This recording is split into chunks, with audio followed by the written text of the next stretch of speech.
যখন থামবে কোলাহল,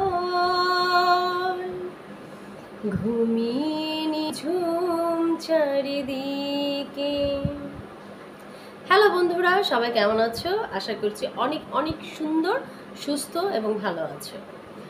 নিজেকে অ্যাক্টিভ রাখতে হবে, নিজেকে সক্রিয় রাখতে হবে বন্ধুরা।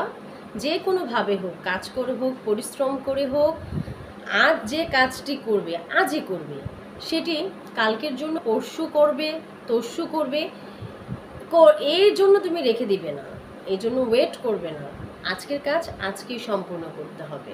লেজিনেস জীবন থেকে ঝেড়ে ফেলে দাও, নিজেকে সক্রিয় রাখার চেষ্টা করো।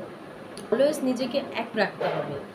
অ্যাক্টিভনেস তোমার মেন্টাল হেলথ, ফিজিক্যাল হেলথ সব কিছুর জন্য খুবই গুরুত্বপূর্ণ। আমরা যদি অ্যাক্টিভ না থাকি, আমরা আজকের কাজ কালকে করব, কালকের কাজ পরশু করব, এইভাবে প্যান্ডিং করে করে আমরা অলসতা আমাদের মধ্যে যদি বিরাজ করাই, অলসতাকে যদি আমরা আমাদের ভিতরে আত্মস্থ করি, তাহলে আমরা কিভাবে অ্যাক্টিভ থাকব? বেঁচে থাকতে হলে, সুস্থ থাকতে হলে অ্যাক্টিভ থাকতে হবে, সক্রিয় থাকতে হবে। সেটা যে কোনোভাবে হোক, কাউকে সাহায্য করে হোক, নিজেকে সাহায্য করো, পরিবারকে সাহায্য করো, নিজের কর্মসংস্থানের কাজের জন্য তুমি নিজে একে অন্যকে সাহায্য করো।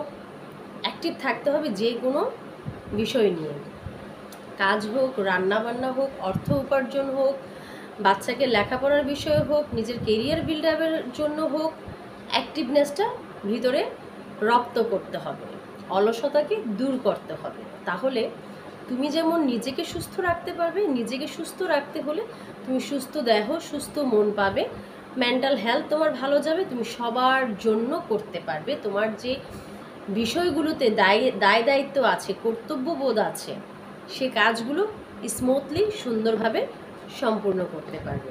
সবাই সুন্দর থাকো, সুস্থ থাকো, ভালো থাকো। অনেক অনেক শুভকামনা। আল্লাহ হাফিজ।